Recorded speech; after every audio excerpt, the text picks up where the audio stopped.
오늘 시편 118편 1절부터 9절 말씀 읽었습니다.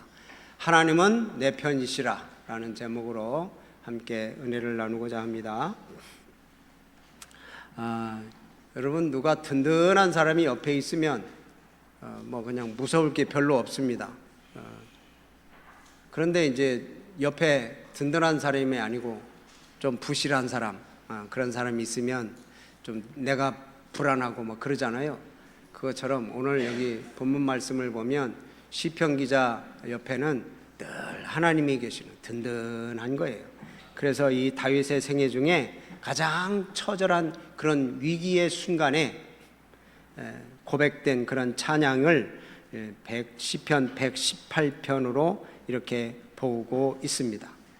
이 시편 118편은 유대인들이 이제 6월절 같은 아주 큰 절기에 그때 성전에 올라가면서 함께 소리 높여 불렀던 그런 찬양입니다. 그래서 이제 1절부터 보면 여호와께 감사하라 그는 선하시며 그 인자하심이 영원함이로다 이러잖아요. 근데 여기 이게 이제 왕이 먼저 선창을 하고 그 다음에 이제 회중들이 후창을 하는 거예요. 왕이 여호와께 감사하라 그러면 이제 회중들이 그는 선하시며 그 인자하심이 영원함이로다 이렇게 노래하는 거죠. 아시겠어요? 2절도 그래요. 이제 이스라엘은 말하라 그러면 뭐예요? 회중은? 자, 3절 해볼까요? 3절 이제 아론의 집은 말하라. 이렇게 이제 이렇게 이 왕하고 회중들이 올라가면서 성전에 가면서 이렇게 찬양했던 찬양이에요. 여기서 강조하는 건 뭡니까? 왜 1절부터 4절까지 계속 그의 인자하심은 영원함이로다, 그의 인자하심은 영원함이로다 이렇게 계속 이 반복적으로 쓴 것은 하나님의 언약적 사랑은 영원하다는 거예요. 하나님의 사랑은 변하지 않는 거예요. 영원하다. 이스라엘뿐만이 아니라 아론의 집 또 하나님을 사랑하는 모든 자를 하나님은 다 사랑하니까 사랑하는 그 하나님의 사랑을 입은 그 우리들은 바로 그거에 대한 응답이죠. 하나님의 그 놀라운 사랑에 대한 응답으로 이렇게 찬양을 드리는 거예요. 그의 인자하심은 영원함이로다.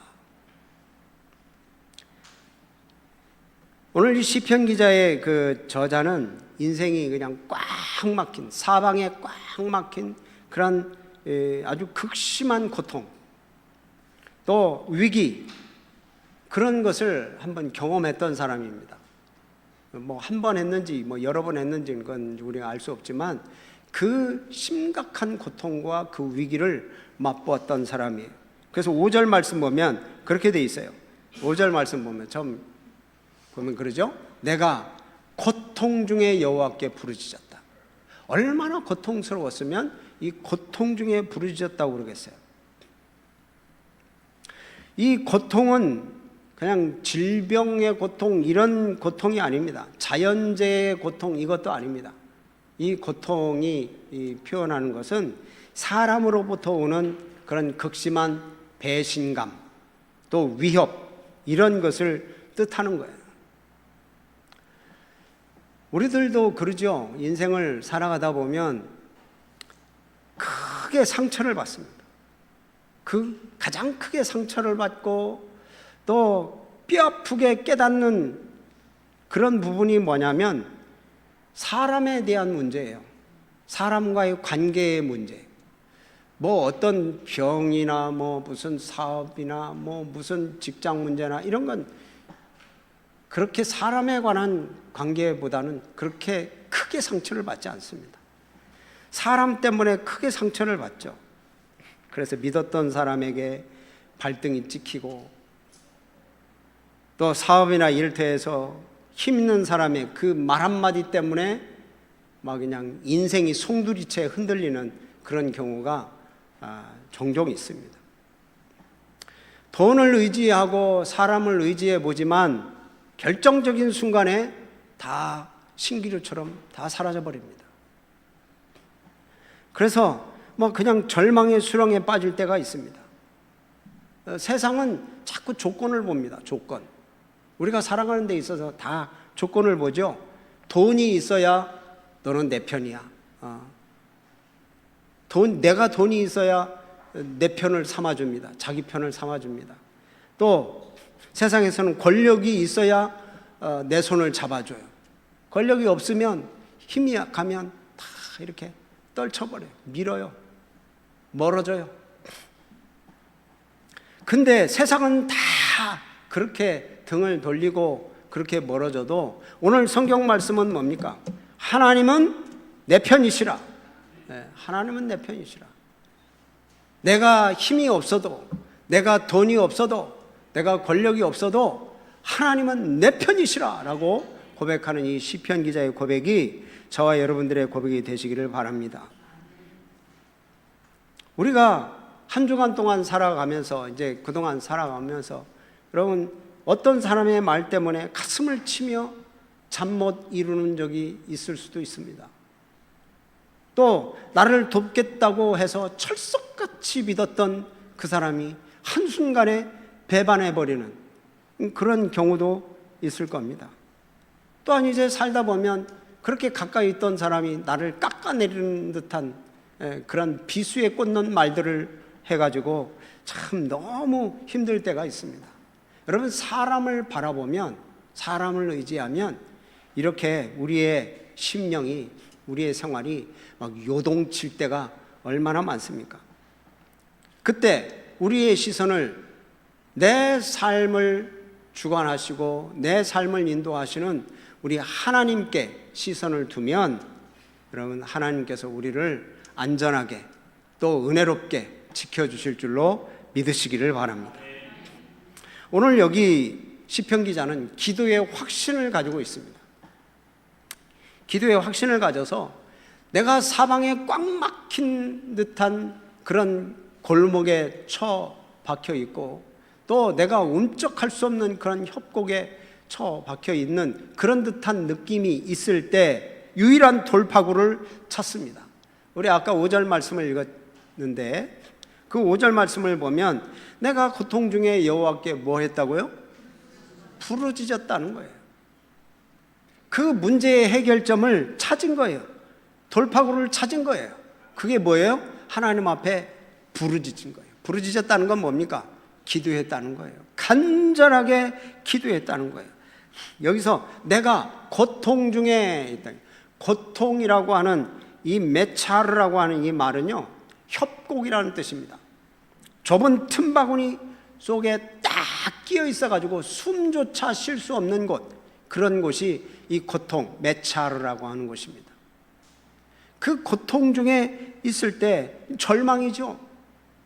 다 포위당한 것 같은데 내가 꼼짝할 수 없는 그런 상황인데 도망할 길이 없는 상태, 그 상태에 하나님을 향해서 부르짖을 때 하나님께서는 어떻게 했어요? 5절 끝부분에 보면 뭐라고 되어 있어요?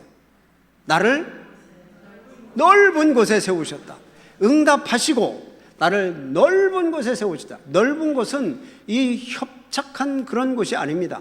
넓어 자유롭게 숨 쉴 수 있고 움직일 수 있고 어떤 장애물도 걸리적거리지 않는 그러한 곳, 이 승리의 공간을 의미하는 것입니다.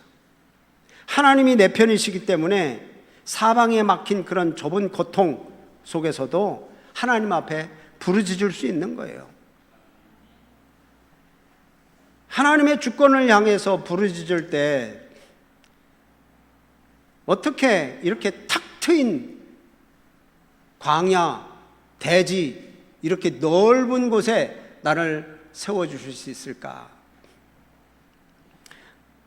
6절 말씀 우리 오늘 제목인데요, 바로 여호와는 내 편이시기 때문에 그렇습니다. 하나님은 내 편이십니다. 그래서 내가 두려워하지 않는다. 사람이 내게 어찌할까? 사람이 무슨 뜻입니까?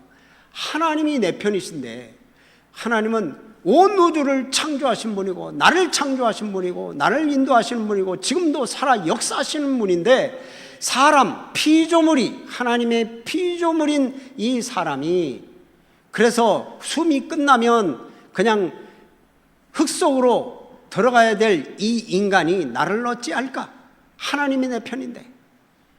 그래서 이제 이 보면 그런 거예요. 인간이 나를 어찌하겠느냐라고 하는 이 믿음의 배짱이 지금 있는 거예요. 여러분에게 이런 배짱이, 저와 여러분들에게, 우리 모두에게 이런 믿음의 배짱이 있는 우리 성도들이 되시기를 주의 이름으로 부탁을 드립니다. 나이가 들고 현실적으로 이렇게 좀 한계를 느낄 때 이런 시편 기자의 고통을 자주 경험하죠. 나이가 먹어가고 그러면 이제 일자리도 없어지고 또 이제 힘도 없어지고 자녀의 문제로 또 물질의 그런 압박으로 숨이 턱턱 막힐 때 내 힘으로 감당할 수가 없는 거예요. 그럴 때 보면 여기처럼 이게 좁은 골목에 꼼짝없이 갇혀 있는 것 같은 그런 고통, 그런 고통이 우리에게 있을 거거든요.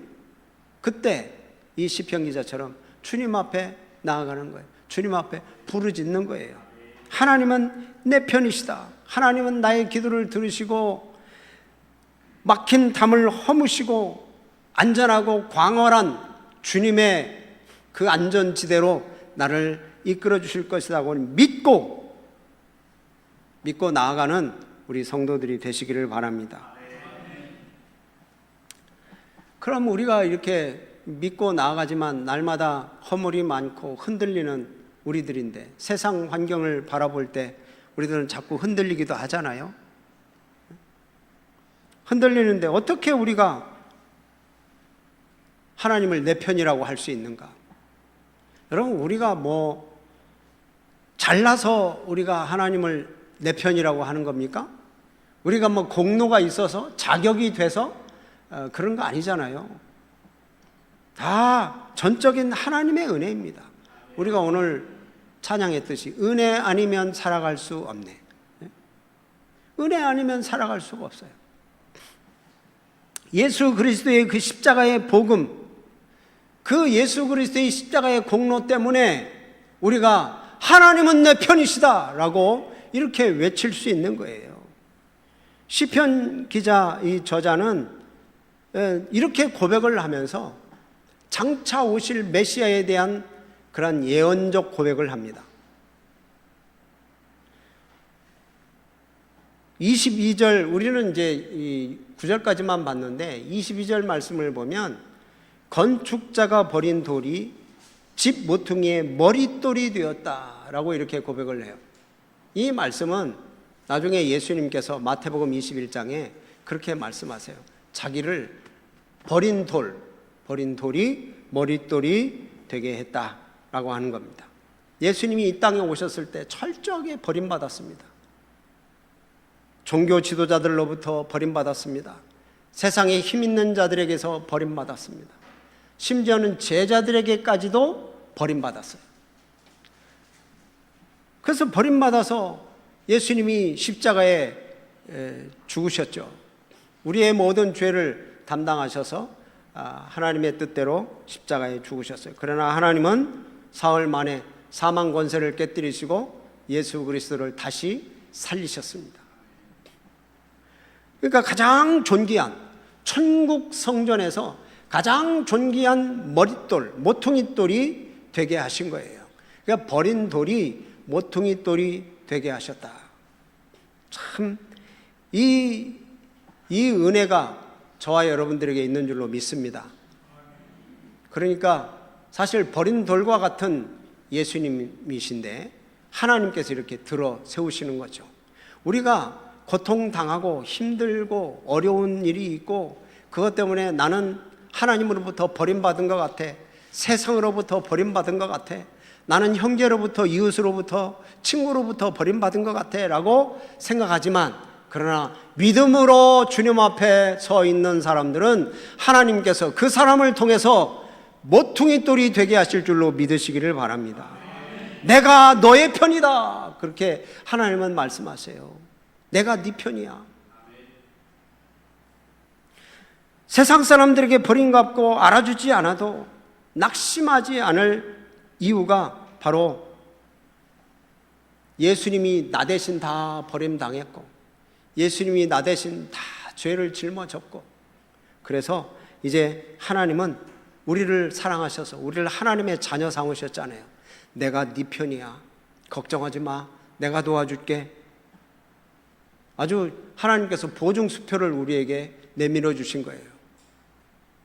그래서 이 시편 기자는 하나님은 내 편이시다 라고 이렇게 고백을 하는 겁니다. 여러분, 세상의 평가, 세상의 조건, 그 위에 우리 인생의 집을 지으면 다 나중에는 그냥 모래 위에 집을 지은 것 같은 그런 것처럼 풍파가 몰고 홍수가 나면 다 무너집니다. 그러나 예수 그리스도의 복음 위에 내 인생을 건축하면 우리를 아무리 흔들어도 그 반석 되신 예수 그리스도, 그 복음, 그 하나님의 사랑 때문에 우리가 결코 흔들릴 수 없다는 겁니다. 그러니까 우리 세상에서 우리를 평가하는 그 말 한마디에 일희일비하지 마시고 굳건하게 하나님의 영원한 사랑 안에 우리의 정체성을 단단히 묶어 매시는, 그래서 이런 세상에서 우리의 정체성을 보여주는 우리 믿음의 성도들이 되시기를 바랍니다. 하나님은 내 편이시다라고 믿는 성도들이라면 누구를 의지하겠어요? 하나님을 의지하죠. 그렇죠? 하나님이 내 편이시라고 믿는 사람, 하나님께 피하는 거예요. 여기 한번 보세요. 위기 앞에 사람들, 또 권력 있는 사람, 돈 있는 사람 의지하고 막 붙잡고 도와달라고 그러기보다 먼저 하나님께 피하는 거예요. 여기 보세요. 8절, 9절 말씀 보면 이렇게 돼 있어요. 여호와께 피하는 것이 사람을 신뢰하는 것보다 낫다. 다시요. 시작. 여호와께 피하는 것이 사람을 신뢰하는 것보다 나으며, 9절 보면 여호와께 피하는 것이 고관들을 신뢰하는 것보다 낫다. 여기서 사람, 고관이 나와요. 힘 있는 사람, 도와줄 수 있을 것 같은 그런 대단한 고관들, 그래서 그들이 높아 보이고 멋져 보이고 의지하고 싶은 마음이 있는 그런 사람들처럼 보이지만 성경은 단호하게 얘기를 해요. 어떤 대단한 사람이라 할지라도 숨이 끊어지면 다 흙으로 돌아갈 뿐인데 그건 힘이 없는 존재들이다. 우리가 진정으로 의지하고 기대고 피해야 될 그런 대상은 누구냐? 바로 하나님이라는 거야. 여호와께 피하는 것이 사람을 신뢰하는 것보다 낫고 여호와께 피하는 것이 고관들을 신뢰하는 것보다 훨씬 낫다. 우리가 흔들리는 세상 속에서 여전히 사람 눈치 보고 고관들의 손길을 기대하고 그렇게 산다면 이건 온전히 하나님께 의지하는 게 아닙니다. 하나님을 믿는 게 아니고 하나님께 피하는 것도 아니에요. 사람에 대한 그런 헛된 기대는 십자가에 못 박아버리고 이제 하나님이 내 편이시다라고 하는 이 고백을 따라서 하나님의 은혜의 날개 아래 들어가고 은혜의 날개 안에 있으면 얼마나 포근합니까? 그럴 때 하늘의 평안을 맛보게 되는 거예요. 이 병아리들이 암탉의 품 안에 있을 때 평안하잖아요. 우리들도 하나님의 그 은혜의 날개에 딱 있을 때 평안한 겁니다. 그래서 우리가 어려움을 만날 때 우리는 누구를 찾는지 한번 생각해 보세요. 누구 전화번호 먼저 찾으세요? 어려움을 만났을 때 누구한테 전화해야 될까? 누구에게 찾아가서 이 하소연을 해야 될까? 사람을 신뢰하면 실망하게 됩니다. 배신을 당하게 됩니다. 그것이 인간의 한계예요. 물론 사람이 도와줄 수도 있죠. 근데 극도로 많은 것을 요구할 때는, 많은 것이 필요할 때는 사람들도 다 등을 집니다. 뭐 몇십만 원 빌려달라고 하는 거 누가 뭐 빌려줄 수 있겠죠? 한 10억 빌려달라고 하면 누가 해줄까요? 한 100억? 100억 정도 빌려달라고 하면 누가 선뜻 나서줄까요? 사람을 신뢰하면 있어도 잘 안 줘요. 사람을 믿고 따라가다 보면 실망하고 배신이 우리에게 와요. 이게 인간의 한계예요. 그 사람을 의지하던 그 우상의 손 내려놓으라는 거예요. 하나님은 내 편이시다라는 것은 바로 이 세상적인 그런 이 우상과 같은 존재를 내려놓으라는 거예요. 그리고 이 시간 이후로 기도에 무릎을 꿇고 주님의 보혈의 품으로 들어가는 거예요. 하나님의 이 품 안에 내가 들어가는 거예요. 하나님의 품 안에. 그래서 그 보호하심, 그 도우심, 그 완벽한 해결하심을 우리가 맛볼 때 정말 거기서 진짜 평안을 누리는 거죠. 우리의 신앙은 사람들의 평판에 있는 거 아닙니다. 사람들이 뭐라고 말하든 또 세상에 힘 있는 자들의 권력 앞에 굴복하는 그런 것도 아니잖아요. 온 천지 만물을 창조하신 우리 하나님이 내 편이 되심을 믿고 묵묵히 내 사명 또 나에게 주어진 그런 자리를 지켜내는 그런 신앙이 바로 우리들의 신앙생활인 거예요. 아멘.